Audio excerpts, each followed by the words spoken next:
What's going on, everybody? We back again with another one. SS family. Today I'm gonna show you how to set the correct tire pressure so you don't end up like this Malibu right here. Now this was the original tire right here. It came off the rim due to it kind of being inflated already. I mean deflated, excuse me, and that somebody drove it as the tire pressure was low. So I'm gonna show you how to correctly check your tire pressure, where to find the right specs for your tire pressure, and the right tools to use.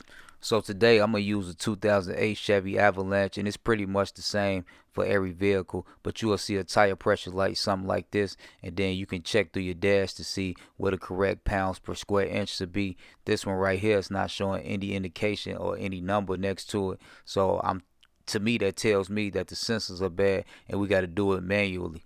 So you're going to go to the driver door to check it. So once you open your driver door, look for a tag. In this case, it'll be yellow and white, and it'll say tire and loading information. It's going to give you information about your front tires, your rear, and the spare.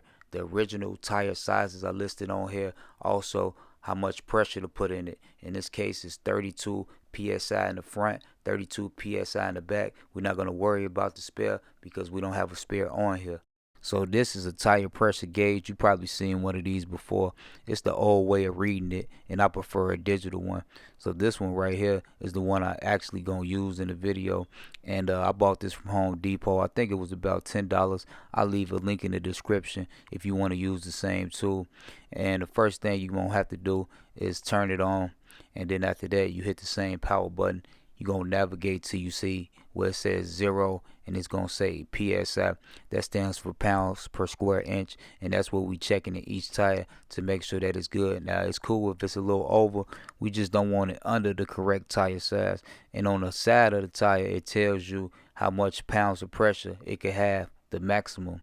So just take the cap off the stem, and remember, each tire is supposed to be set at 32 pounds of pressure. 32 pounds square inch, it's the same thing. So you're gonna take your gauge, turn it on, and then check it. Right now we at 37 psi, which stands for pounds per square inch, pounds per pressure, and we need to be at 32. We're a little bit over, but we fine. I always like to double check just to make sure. Go to each tire and make sure that you're at the correct level. You could be a little bit above, we just don't want to be under.